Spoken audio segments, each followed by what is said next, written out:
warahmatullahi wabarakatuh. Waalaikumsalam warahmatullahi wabarakatuh. Oke, baik, selamat datang Pak Amir. Ya. Iya, Baik Pak Amir, apa kabarnya Pak Amir? alhamdulillah baik. Pak Rio gimana kabarnya? Alhamdulillah baik. Pak Amir hari ini akan melakukan coaching ya dengan Pak Bas. Iya, betul. Nah, baik Pak Amir, perlu diperhatikan ya dalam proses coaching itu ada prinsipnya ya. Yang pertama ada kemitraan, kemudian proses kreatif dan aktif, dan terakhir memaksimalkan kompetensi coach. Nah, dalam kompetensi coach ini ada proses coaching yang perlu ditingkatkan. Nah, yang pertama kehadiran penuh atau present, kemudian yang kedua pendengar yang aktif, yang ketiga adalah pertanyaan yang berbobot. Nah, di mana dalam melakukan proses coaching ini harus sesuai dengan alur tirta. Yang pertama itu kita harus memberikan tujuan, kemudian melakukan identifikasi, yang ketiga rencana aksi, yang keempat tanggung jawab. Nah, dalam melakukan kompetensi coaching ini yang ingin dikembangkan secara spesifik, perkembangan mana yang ingin dikembangkan? Iya, kompetensi yang ingin saya kembangkan dalam proses coaching ini yang pertama adalah pendengar aktif. Kemudian yang kedua adalah akan pertanyaan berbobot. Baik, dalam indikator ini Pak ya, ketercapaian yang ingin dicapai saat proses coaching ini apa? Oke, baik Pak Amir, izinkan saya untuk bertanya Pak Amir ya. Dalam kompetensi coaching ini yang ingin dikembangkan apa Pak? Iya, ada dua kompetensi yang akan saya kembangkan. Yang pertama itu pendengar aktif, dan yang kedua akan saya tingkatkan adalah kompetensi pertanyaan berbobot. Ya, baik Pak Amir. Untuk secara spesifik nih Pak Amir ya, perkembangan mana yang ingin dikembangkan Pak? Iya, kompetensi pendengar aktif. Iya. Nah, baik, dari indikator ini Pak Amir, ketercapaian yang ingin dicapai saat proses coaching. Iya, saya indikatornya itu saya menggali permasalahan yang ada pada coaching ya, sehingga dia bisa menyampaikan dengan sistematis, dan sehingga dari permasalahan itu ya saya giring dengan beberapa pertanyaan, dan dia bisa menemukan satu titik solusi dari permasalahan tersebut. Nah, itu mungkin. Baik Pak Amir, semoga saat proses coaching ini berjalan lancar. Kami saya doakan coaching ini tidak ada hambatan dan sukses. Amin ya Rabbal Alamin. Ya. Siap.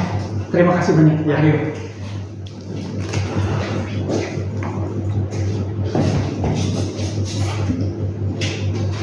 Oh.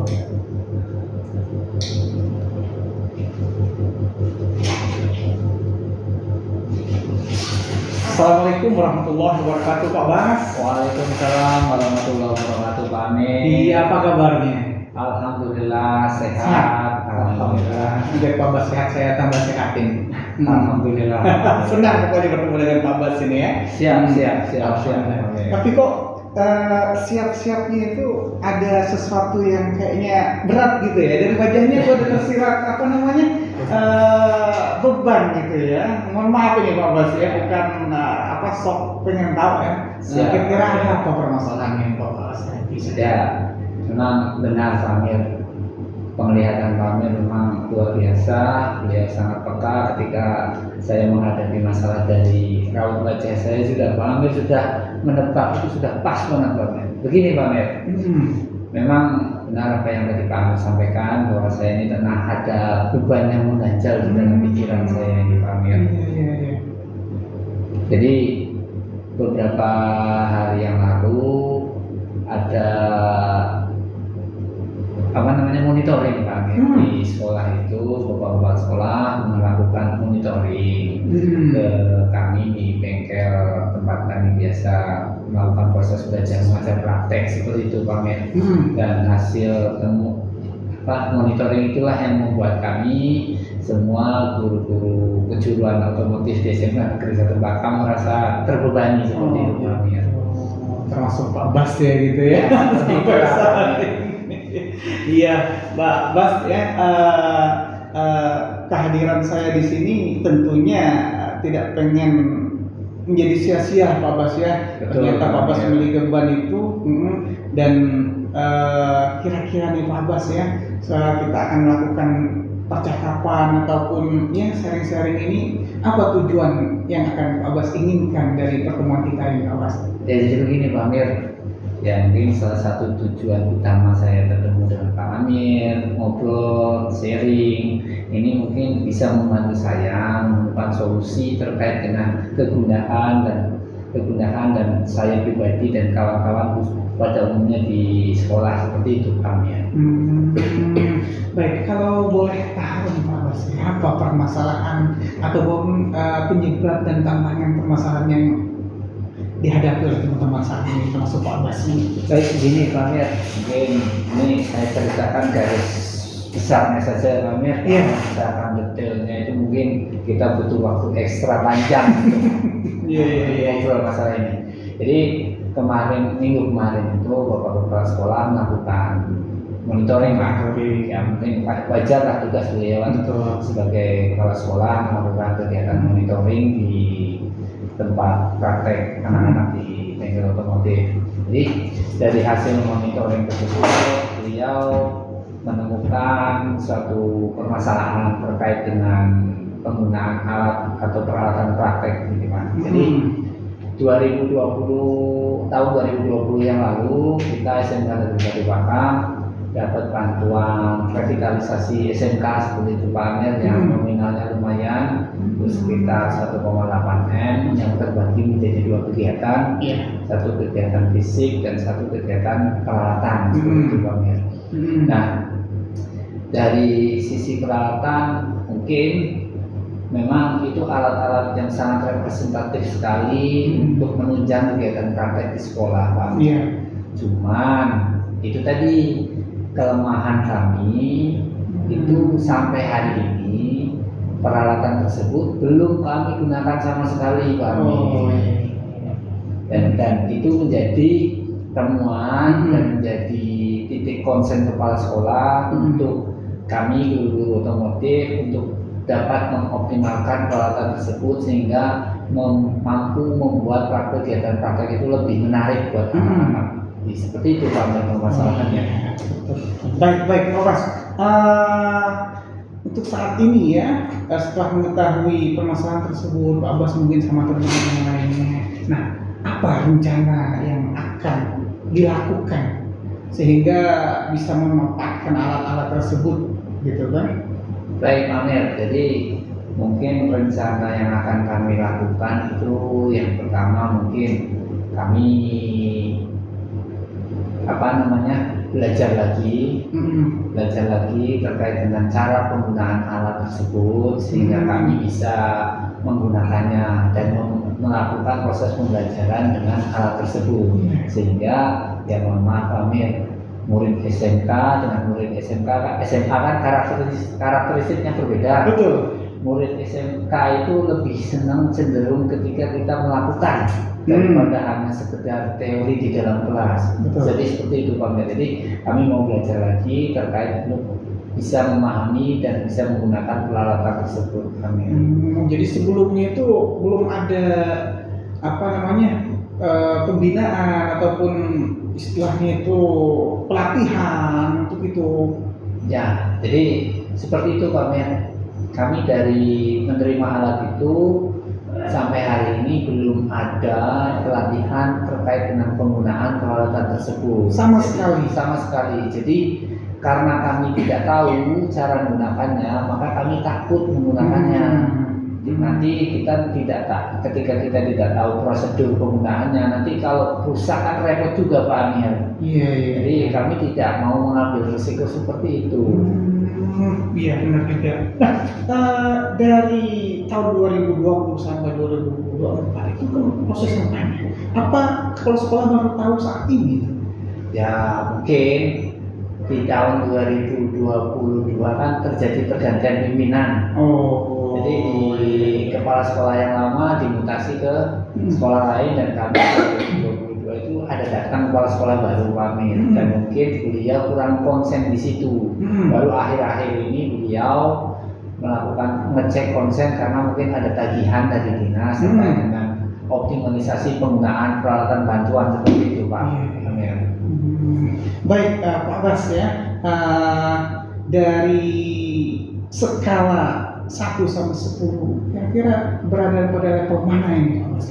Ya mungkin kita kalau ambil rata-rata ya Pak, dari kami semua guru yang ada di guru kejuruan otomotif SMK Negeri 1 Batam, jadi secara rata-rata mungkin kita berada saat ini berada pada level 5 seperti itu Pak Amir. Mungkin masih sangat kurang ketika kita dalam memaksimalkan peralatan tersebut karena ketidakmampuan kami seperti itu Pak Amir. Oke.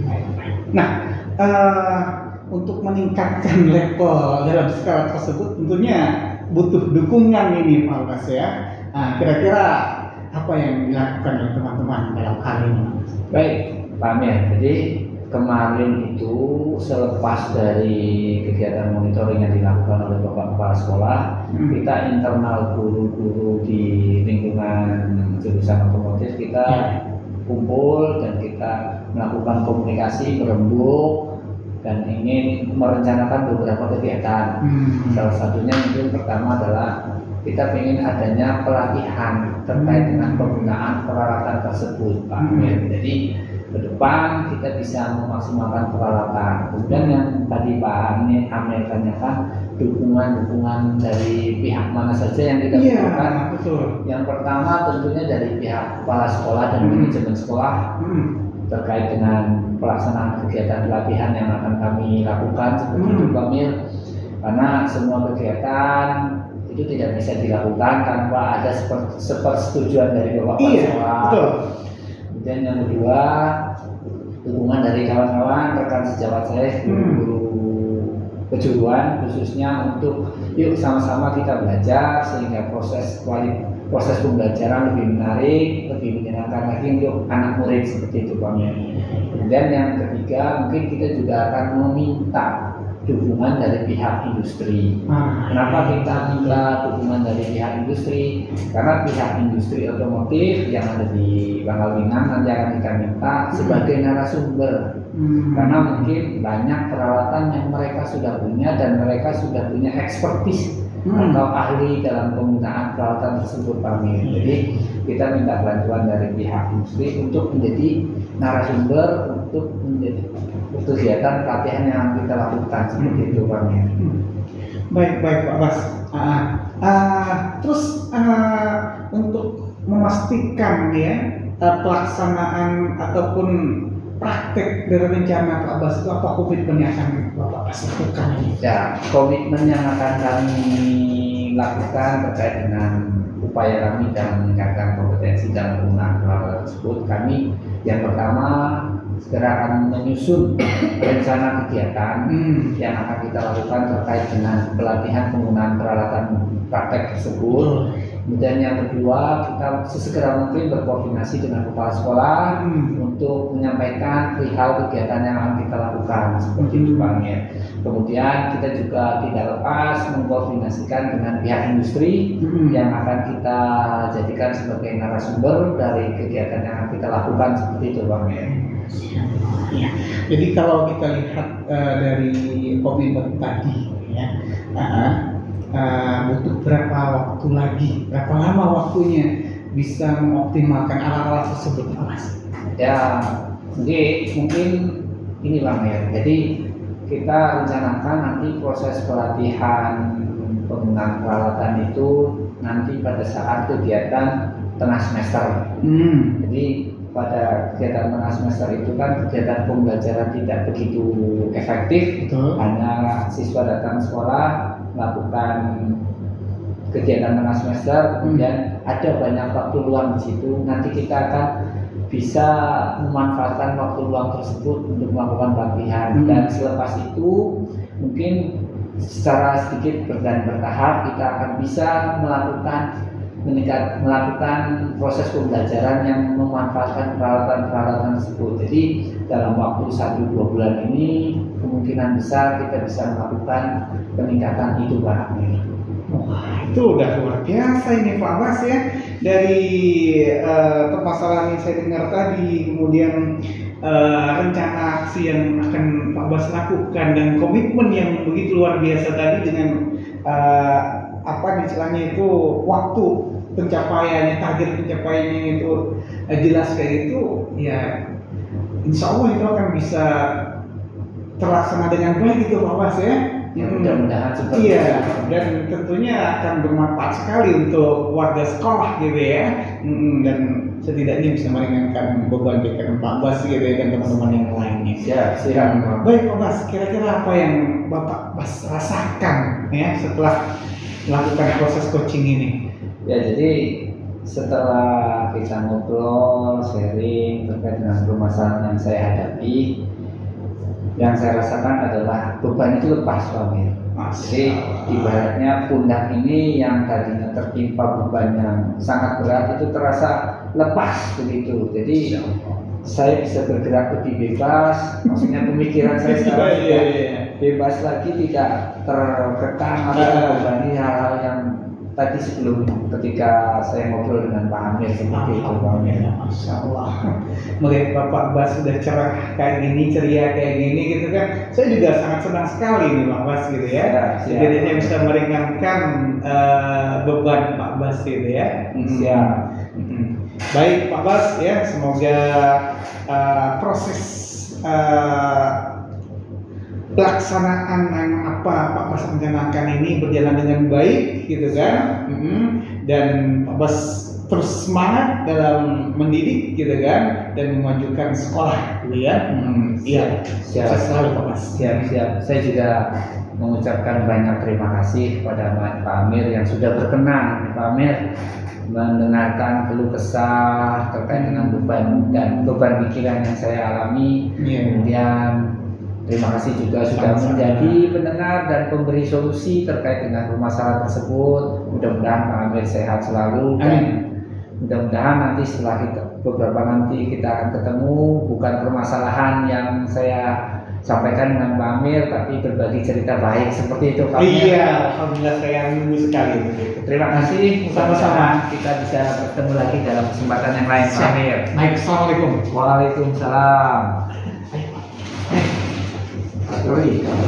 Satu sesi lagi.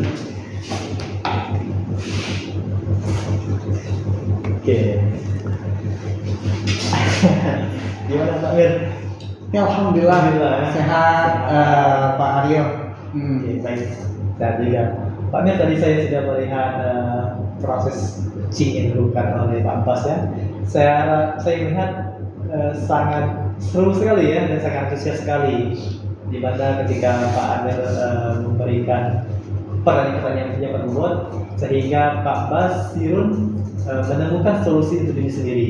Alhamdulillah. Ya baik Pak Amir, di sini kita perlu evaluasi dari pembahasan yang dilakukan oleh Pak Amir sama Pak Bas dan diskusi tadi. Nah, saya minta Pak Amir tolong ceritakan kembali saat proses coaching tadi Pak sama Pak Bas. Iya, alhamdulillah proses coaching yang kami lakukan tadi sudah sesuai dengan komponen-komponen coaching ya. Standar lah itu, seperti menjalankan 3 prinsip utama dalam coaching: kemitraan, kemudian proses kreatif dan aktif kami lakukan, dan saya berusaha juga untuk memaksimalkan kompetensi coach itu ya. Alhamdulillah bisa tergali dengan baik. Begitu juga saya berusaha untuk mengoptimalkan 3 kompetensi coach ya. Yang pertama hadir penuh, present, kemudian menjadi pendengar yang aktif, dan juga bisa menyampaikan pertanyaan yang berbobot sehingga bisa menggiring Pak Bas menemukan solusi dari permasalahannya. Dan saya juga secara sistematis gitu ya, sistematis bisa mengajukan pertanyaan tersebut dengan alur tirta ya, sesuai dengan menggali tujuan, kemudian identifikasi dan menanyakan rencana aksi Pak Bas itu yang luar biasa, dan tentunya saya menanyakan komitmen dari rencana tersebut, dan alhamdulillah itu terkeluarkan dengan baik gitu kan. Dan saya juga istilahnya itu senang gitu melihat solusi yang tiba-tiba muncul ya dari Pak Bas itu sendiri gitu kan, dan ini juga bisa menjadi apa istilahnya pelajaran bagi saya ketika menemukan masalah seperti yang Pak Bas lakukan gitu ya. Ya itu mungkin yang bisa saya sampaikan gitu ya Pak Aryo ya. Terima kasih. Baik Pak Mir, setelah mendengar cerita Pak Mir tadi dari sini, ketika melakukan proses coaching selanjutnya, nah kira-kira perkembangan kompetensi apa yang perlu ditingkatkan kembali Pak? Saya akan berusaha ya untuk menjadi pendengar yang aktif, karena saya rasa apa ya, untuk konsen ke situ itu agak sulit ya bagi saya, karena apa ya istilahnya itu mungkin ya ada bawaan masalah-masalah yang lain pada diri saya gitu kan. Nah ini saya sebelum melakukan coaching ini saya harus menenangkan diri saya dulu, itu yang paling penting ya. Artinya bagaimana saya tenang, setelah saya tenang tadi ya saya akan bisa menyimak ya apa permasalahan dan apa solusi yang Pak Koci yang sampaikan gitu ya. Nah dari itu nanti saya akan bisa membuat sebuah pertanyaan-pertanyaan yang berbobot gitu ya. Baik, intinya di menenangkan diri dulu Pak ya. Iya. Baik Pak, tadi juga saya sudah mendengar sekilas, saya menanyakan perasaan ketika selesai melakukan proses coaching ya. Nah di mana saya melihat coach dan coach itu merasa ringan, beban juga sudah berkurang, dan juga coach merasa senang bisa membantu seperti itu Pak ya. Baik Pak, mungkin itu yang bisa saya sampaikan. Nah kurang lebihnya mungkin saya mohon maaf. Selanjutnya kita akan ketemu lagi di sesi berikutnya Pak. Terima kasih banyak. Ya, terima kasih Pak. Iya. Assalamualaikum. Wassalam.